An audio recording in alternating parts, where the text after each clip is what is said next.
Hello everyone. हम pathology देख रहे थे। तो पिछले लेक्चर में हमने जो भी दोष धातु और मल है उनकी वृद्धि के लक्षण देखे थे। इस लेक्चर में हम क्षीण उनकी जो क्षय के लक्षण हैं वो हम देखते हैं। तो सबसे पहले क्षीण वात के क्या क्या लक्षण होते हैं। तो आचार्य वाग्भट ने वर्णन किया है। लिंगम क्षीणे अनिले अंगस्य साधो अल्पम भाषिते हितम संज्ञा मोहस तथा श्लेष्म वृद्ध युक्तामय संभव। अर्थात लिंगम मतलब लक्षण, क्षीण होने पर, क्षीणे अनिले, अनिल के क्षीण होने पर जो लक्षण होते हैं वो है अंगस्य साध मतलब अंगों में शिथिलता होना, जिसको हम डेबिलिटी ऑफ द बॉडी बोल सकते हैं। ठीक है। अल्पभाषित है, अल्पभाषित मतलब थोड़ा बोलना, लेस स्पीच। उसके बाद है भाषित ईहितम मतलब थोड़ी चेष्टा करना। अल्पम भाषित और ईहितम अल्प ईहितम, ठीक है, थोड़ी सी चेष्टा करना, मूवमेंट्स वगैरह जो है वह कम करना। उसमें एंथुसियाज्म, हमने देखा था कि वात की फिजियोलॉजी में क्या है, एंथुसियाज्म एक जो है वो वात का एक फिजियोलॉजिकल फंक्शन था। तो अगर वात की क्षय हो जाए, वात का क्षय हो जाएगा तो व्यक्ति में एनर्जी नहीं रहेगी, एनर्जी की उसमें कमी रहेगी। तो जिसके कारण वो एक्टिविटीज़ है वो लेस फिजिकल एक्टिविटीज़ परफॉर्म करेगा। उसके बाद बोला है इन्होंने संज्ञा मोहस तथा मीन्स लॉस ऑफ सेंसेशन, उसको कॉन्शियसनेस नहीं रहेगी या कम हो जाएगी, बुद्धि का व्यामोह होना। देन श्लेष्म वृद्धि युक्ता में संभव, कफ वृद्धि में जो जो भी वर्णित लक्षण बताए थे, श्लेष्मा अग्नि सदन प्रसे कालस्य गौरवम श्वैत्य शैत्य श्लथांगत्वम श्वासकास अतिनिद्रता, ये जो भी श्लेष्मा वृद्धि के लक्षण बताए हैं वो वात क्षय में भी देखने को मिलेंगे, क्योंकि वात और कफ के जो गुण हैं वो क्या है, अपोजिट है। तो वात क्षय में हमको कफ वृद्धि के लक्षण देखने को मिलेंगे। इसके बाद देखते हैं पित्त क्षय के क्या क्या लक्षण है। तो पित्ते मंदो अनलह शीतम प्रवाहानी, अर्थात जब पित्त क्षय होगा तो हमको अग्नि का मंद होना। पित्ते मंदो अनल, अनल मतलब अग्नि होता है और अनिल मतलब वायु होता है, ये ध्यान रखें।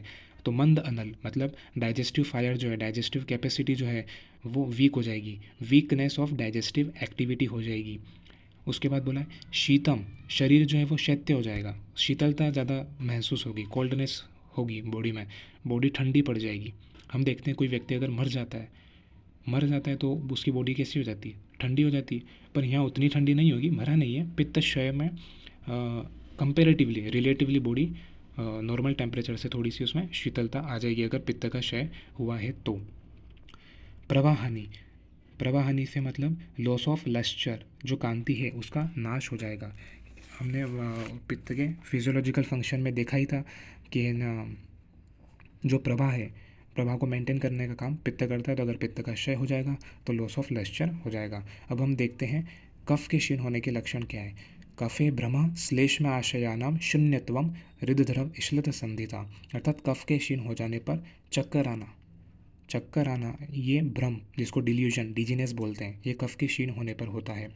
श्लेष्म आशयानाम शून्यत्वम, जो श्लेष्मा की आशय है, श्लेष्मा के स्थान क्या क्या बताएं, उरह कंठ शिरः क्लोम पर्वाणी आमाशयो रसः मेदो घ्राणम च जीवा च कफस्य सूतरामुरा, इन सभी स्थानों में शून्यता महसूस होगी। अर्थात वहाँ कफ का क्षय होने से वहाँ पर शून्यता का एहसास, शून्यता की फीलिंग होगी। Emptiness of the kapha organs इसको हम कह सकते हैं।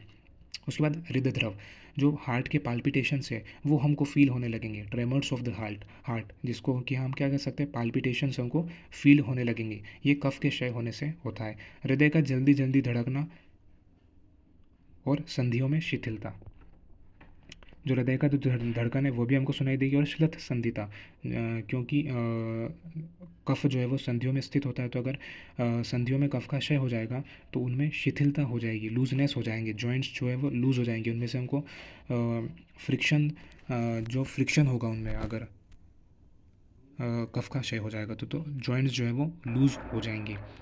कफ उनको टाइटनेस प्रोवाइड करता है, ठीक है। तो कफ क्षय हो जाएगा तो जॉइंट्स लूज हो जाएंगे। अब हम देखते हैं रस क्षीण, रस क्षय के क्या क्या लक्षण है। रसे रोक्ष्यम श्रवः शोषो ग्लानिः शब्द असहिष्णुता, अर्थात रस के क्षीण होने पर रुक्षता आ जाएगी, ड्राइनेस, शरीर में रुक्षता आ जाएगी, ड्राइनेस। श्रम मतलब थोड़ा सा काम करने पर भी थकान महसूस होगी, शोष होगी। इमेसिएशन, कृशता आ जाएगी शरीर में, अगर रस धातु की कमी होगी, अगर हमारे शरीर से रस धातु का क्षय हो जाएगा तो हमको क्रशता आ जाएगी। जैसे हम देखते हैं कि आई वी लगाते ही पर्सन में एनर्जी आ जाती है। क्यों? क्योंकि उसकी रस धातु उत्तम हो जाती है तब। तो अगर रस धातु का क्षय हो जाएगा तो क्या हो जाएगी? शरीर में रुक्षता आ जाएगी, थकान होगी, शोष क्रशता हो जाएगी, ग्लानि, मतलब बैठे बैठे ही थकान लगेगी। कुछ काम नहीं किया फिर भी ऐसा अनुभव होगा कि ग्लानि हो रही है, बेचैनी हो रही है। ये सब जो है वो रस धातु के लक्षण हैं। शब्द की असहिष्णुता, मतलब कभी कभी देखते हैं ना, अब आपने भी ऑब्जर्व किया होगा कि बस अब मत बोल भाई, तो दैट इज़ शब्द असहिष्णुता। मतलब जो किसी व्यक्ति की आवाज़ से उसको इरिटेशन होने लगेगा, तो वो शब्द को सहन नहीं कर पाए, इंटॉलरेंस, नॉइज़ का इंटॉलरेंस होगा उसको, उसको हमने कहा है शब्द असहिष्णुता। असहिष्णुता मीन्स इंटॉलरेंस। अब देखते हैं रक्त क्षय के लक्षण। रक्ते अम्ल शिशिर प्रीति शिरा शैथिल्य रुक्षता, अर्थात जब रक्त धातु का क्षय होगा तो हमको अम्ल पदार्थ की इच्छा होगी। रक्ते अम्ल शिशिर प्रीति, अम्ल की प्रति प्रीति होगी, और शिशिर मतलब ठंड, ठंडी वस्तुओं में प्रीति होगी। ठीक है। फिर उसके बाद है शिरा शैथिल्य, जो ब्लड वेसल्स है उनमें जो सरफेस टेंशन होना चाहिए वह ना होकर वह नहीं होगा, वह लूज हो जाएगी, उनमें शिथिलता आ जाएगी, सिराओं में शिथिलता आ जाएगी। और क्या होगी? रुक्षता, शरीर में रुक्षता उत्पन्न हो जाएगी। ये रक्तक्षय के लक्षण है। उसके बाद देखा है मांसक्षय के लक्षण। मांसे अक्ष ग्लानि गंड स्फिक शुष्कता संधि वेदना, अर्थात जब मांस का क्षय हो जाएगा तो इंद्रियों में दुर्बलता आ जाएगी। Debility of the sense organs, sense organs में क्या आ जाएगी? दुर्बलता। गंड और नितंब में शुष्कता, गंड और नितंब में शुष्कता आ जाएगी। इमेसिएशन ऑफ चिक्स, बर्ड्स, ये हो जाएगी, क्योंकि मांस का क्षय हो गया है तो भाई गंड और नितंब, ये बटक और चिक्स, ये ऐसे प्रदेश हैं जहाँ पर मांस अधिक मात्रा में उपस्थित होता है। तो अगर मांस का क्षय हो गया तो ये इन प्रदेशों में हमको शुष्कता देखने को मिलेगी और संधियों में वेदना होगी। ठीक है, ये हमको मांस क्षय के लक्षण देखने को मिलते हैं। मेदसी स्वप्नम कटिया प्लिहानो वृद्धिया क्रशांगता, जब मेद का क्षय होगा तो कटी में स्पर्श ज्ञान का नाश हो जाएगा। कटी मीन्स जो बैक रीजन, वेस्ट रीजन है। डिक्रीज ऑफ मेद cause loss of sensation in the waist region, जो वेस्ट रीजन है, कमर जिसको बोल सकते हैं हिंदी में। मेद के क्षय होने पर स्वपनम कटिया, मतलब संज्ञा का नाश हो जाएगा वहाँ पर कटी प्रदेश में। कटी मीन्स वेस्ट रीजन। प्लिहानो वृद्धि, प्लीहा की वृद्धि हो जाएगी मेद के क्षय होने पर। प्लीहा की वृद्धि और अंगों में कृशता, ये लक्षण हमको मेद के क्षय होने पर देखने को मिलेंगे। फिर उसके बाद है अस्थिक्षय। अस्थिक्षय में क्या होगा? अस्थन्य अस्थि तोदह शदनम दंत केश नखादिशु, अस्थि के क्षीण होने पर अस्थियों में वेदना होगी। दांत का गिरना, दांत गिरने लगेंगे, दंत केश नख आदि का गिरना होगा, क्योंकि अस्थि का क्षय हो गया है। तो ये सब अस्थि के मल है, तो अस्थि धातु उचित रूप में नहीं बन रही है, उसका क्षय हो रहा है, तो दंत केश और नख आदि ये जो है वो उचित मात्रा में नहीं बनेंगे, अर्थात ये इनका फोल हो जाएगा, इनका गिरना शुरू हो जाएगा। अस्थनाम मज्जनी शोशिरियम भ्रमस तिमिर दर्शनम, मज्जा धातु के क्षीण होने पर अस्थियों में खोखलापन। हमको पता है मज्जा धातु का स्थान क्या है? अस्थियाँ हैं। तो अगर मज्जा धातु क्षीण होगी तो अस्थियों में खोखलापन हो जाएगा, जो बोन मेरो से जिसको हम कंपेयर कर सकते हैं। तो बोन मेरो अगर कम हो गया तो अस्थियों में खोखलापन हो जाएगा। भ्रमस्तिमिर दर्शनम, भ्रम मतलब चक्कर आना, डिजीनेस, ये जो है ये फील होगा, giddiness and seeking of darkness, हमको आंखों के सामने अंधेरा, अंधकार दिखाई पड़ेगा। भ्रमस तिमिर दर्शनम, आंखों के सामने अंधेरा दिखाई पड़ेगा, ये मज्जाशय के लक्षण है। शुक्राशय के क्या लक्षण है? शुक्रे चिरात प्रसिचेत शुक्रम शोणितमेव वा तोदो अत्यर्थम वृषणयोर मेढ्रधुमा यतिवचा, अर्थात शुक्राशय होने पे शुक्र चिरात प्रसिचेत, अर्थात इजेक्यूलेशन जो है शुक्र का शरण जो है वो देर से होगा, डिले इन इजेक्यूलेशन ऑफ सीमेन। शुक्र चिरात प्रसिचेत, चिरात मतलब देर से, प्रसिचेत मतलब उसका शरण देर से होगा। शुक्रम शोणितमेववा, अर्थात शुक्र में शोणित, शोणित मतलब रक्त, शुक्र में हमको शोणित दिखाई पड़ेगा, शुक्र में रक्त दिखाई पड़ेगा। इजेक्यूलेशन ऑफ सीमेन जो है वो अकम्पेंड विथ ब्लड होगा, उसके साथ हमको ब्लड भी देखने को मिलेगा। तो दो अत्यर्थम मतलब अत्यधिक मात्रा में, वृषण योर टेस्टाइकल्स में एक्सेसिव पेन होगा, पेन इन द टेस्टाइकल्स। मेड्र धूमा यतिवचा, ऐसा लगेगा कि हॉट फ्यूम्स आ रही है पेनिस से, ऐसा हमको फील होगा। शुक्र, ये शुक्र क्षय के लक्षण है। अब हम देखते हैं पुरुष क्षय के लक्षण। जब पुरुष का क्षय होगा तो क्या होगा, क्या सिम्टम्स हमको देखने को मिलेंगे? पुरुषे वायुरंत्राणी स शब्दो वेष्टयन्निव कुक्षो भ्रमति यात ऊर्ध्वम हृत पार्श्वे पीडयन भ्रशम, अर्थात मल के क्षीण होने पर वायु शब्द के साथ आंतों को एटती हुई सी उदर में घूमती है। जब अगर मल का क्षय हो जाएगा तो जो इंटेस्टिनल मूवमेंट्स है, जो इंटेस्टाइन्स है, गर्गलिंग नॉइज़ हमको सुनाई देगी, हमको ब्लोटिंग होगा इंटेस्टाइन में। और वात मूव्स इन अपवर्ड डायरेक्शन, जो वायु है वो ऊपर की तरफ मूव करेगी और ऊपर की तरफ मूव करते हुए हृदय और पार्श्व को अतिशय दबाती हुई ऊपर को जाती है। और डिस्कम्फर्ट मतलब वहाँ हृदय और पार्श्व को पीड़ा पहुंचाती है। कुक्षो भ्रमति यात ऊर्ध्वम हृत पार्श्व पीड़यन भ्रशम, हृदय प्रदेश में और पार्श्व प्रदेश में। फ्लैंक्स में और हार्ट में ये क्या करेगी, पीड़ा उत्पन्न करेगी, मतलब पेन करेगी, पेन कोज करेगी। जो ऊपर की तरफ वायु का वात का मूवमेंट हो रहा है उससे हृदय प्रदेश और पार्श्व प्रदेश में पीड़ा उत्पन्न होगी। ये मल के क्षीण के पुरुष क्षय के लक्षण है। उसके बाद मूत्राशय में क्या होगा, मूत्रे अल्पम मूत्रयेत कृच्छ्राद विवर्णम शास्त्रमेव वा, अर्थात मूत्र के क्षय होने पर मूत्रे अल्पम, मूत्र थोड़ी मात्रा में होगा, थोड़ी मात्रा में उसको मूत्रे अल्पम मूत्रयेत मतलब थोड़ी मात्रा में उसको मूत्र प्रवृत्ति होगी। कृच्छ्राद विवर्णम, और थोड़ा मूत्र आएगा और वो भी कठिनाई से आएगा, जिसको हम डिसयूरिया कह सकते हैं।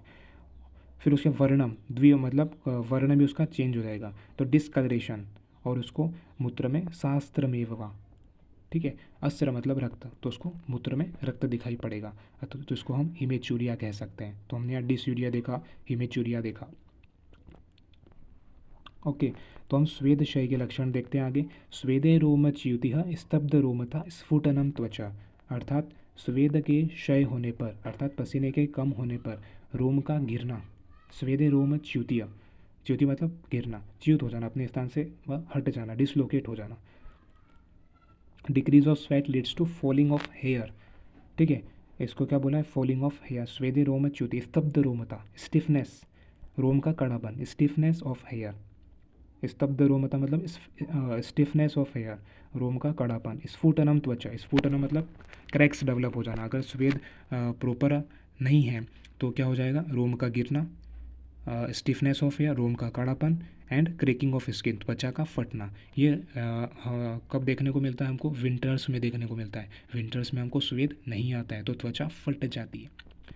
ओके, स्नेह कम हो जाता है तो त्वचा फट जाती है विंटर्स के अंदर। अब जो घ्राण आदि है, घ्राण मतलब नोज़ और आईज़, ईयर्स, इनमें जो मल होता है उनके क्षय का लक्षण क्या है वो देखते हैं। नेत्र मल आदि जो अतिशय सूक्ष्म होने से कठिनाई में देखे जाने योग्य है। मलानाम अति सूक्ष्माणाम दुर्लक्ष्यम लक्ष्येत क्षयम, इनके क्षय को देखना। ये अतिशय जो कान का मल है, नाक का मल है, ये अतिशय सूक्ष्म होते हैं तो इनको कठिनाई से देखा जाता है। उनके क्षय लक्षण हम कैसे देखेंगे, जब उनके मलायन है, मलों के जो स्थान है, मार्ग है, वो शुष्कता, अगर उनमें शुष्कता आ गई है तो वहाँ के मल क्षय हो गए हैं, ऐसा हम जान सकते हैं, ऐसा हम मान सकते हैं। दोष आदि की साधारण क्षय वृद्धि, तो हम दोषों की क्षय वृद्धि के बारे में पढ़ते हैं। दोष आदि के अपने अपने गुणों से विपरीत गुणों के बढ़ने। दोषादीनाम यथा स्वम च विद्याद वृद्धि क्षयोभिषक, क्षयेन विपरीतानाम गुणानाम वर्धनेन च वृद्धिम मलानाम संगाच क्षयम च अति विसर्गत। ठीक है, तो यहाँ पर आचार्य वाग्भट हमको ये समझाना चाह रहे हैं कि जो सामान्य वृद्धि है दोष धातु और मलों की, वो हम कैसे आइडेंटिफाई करें। जैसे हमने देखा था कि वात क्षय हो गया तो कफ की वृद्धि हो गई, तो अपोजिट गुणों की वृद्धि होगी तो अपोजिट गुणों की वृद्धि हुई तो क्षय माना जाएगा, और सेम गुणों की वृद्धि हुई तो वृद्धि मानी जाएगी। Are you getting it. दोष आदि अपने अपने गुणों से विपरीत गुणों के बढ़ने और क्षय होने से क्रमशः शरीरगत दोष आदि का क्षय और वृद्धि जाननी चाहिए। तो ये हमने साधारण क्षय वृद्धि के बारे में पढ़ा। फिर मलों की क्षीणता का उपद्रव, मतलब ऐसा है कि मल जो है वो देह का सात्म्य है। अब आइज़ में, ईयर्स में या इंटेस्टाइन में वो हैबिचुअल है, सात्म्य है उसको, कि वहाँ कुछ अमाउंट में, सर्टेन अमाउंट में मल वहाँ होना चाहिए। अगर नहीं होगा तो शुष्कता महसूस होगी, तो जो क्षय है वह अधिक डेंजरस है। इसलिए दोष आदि का क्षय अधिक डेंजरस है वृद्धि की अपेक्षा। वृद्धि हो जाएगी तो उतना डेंजरस नहीं है जितना कि क्षय डेंजरस होगा। ठीक है, तो इस वीडियो में इतना ही। आगे के वीडियो में हम दोषों का आश्रय और चिकित्सा के बारे में बात करेंगे।